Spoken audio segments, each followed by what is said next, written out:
থালে দুধ ঢেলে কেমন করে ঘি বানাতে হয় দেখাবো। তো এই থালে দুধটা ঢেলে দিলাম, এটা আমি 3-4 ঘন্টা রেখে দেবো খাওয়ার মতো। দেখুন হয়ে গেছে মাখনটা, দুধটাও ছেঁকে নেবো।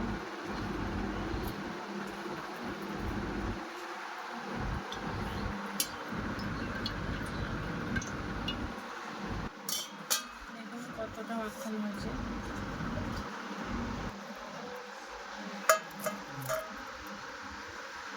দেখুন কতটা মাখন হয়েছে। এখন আমি এটা ঘি করে নেব।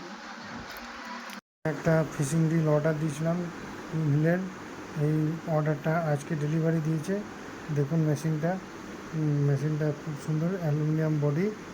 হ্যাঁ, মেশিনটা দেখুন। এইটা লকটা এদিকে করে দিলে এটা দুদিকেই ঘুরবে, এই যে যেমন উল্টো ঘুরছে, আবার এটা সোজা ঘুরবে।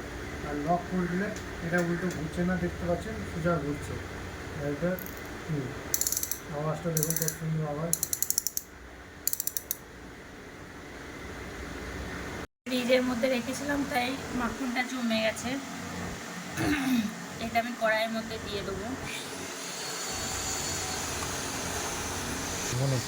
এটা আমি ঘি তৈরি করে নেবো। এখন অনেকটাই প্রায় মাখন হয়ে এসেছে।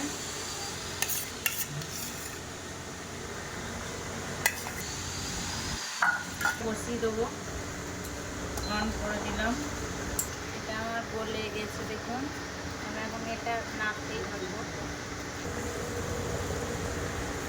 এখন কালারটা দেখুন চেঞ্জ হয়ে এসেছে। এখন আমি নাড়বো, এটা কালো হয়ে যাবে। এবার ঘিটা ছাড়তে লেগেছে, ঘি বেরোতে লেগেছে।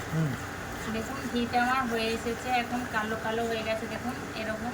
এবার আমি নামিয়ে নেবো, এটা ঘিটা আর তুলে নেবো।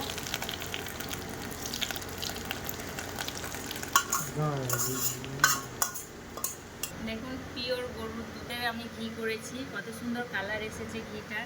একদম এটা কোনোদিনও নষ্ট হবে না। এই ঘিটা আমি কড়া করে করেছি। তো এরকম করে বাড়িতে ঘি বানাবেন, খেতে খুব ভালো লাগবে।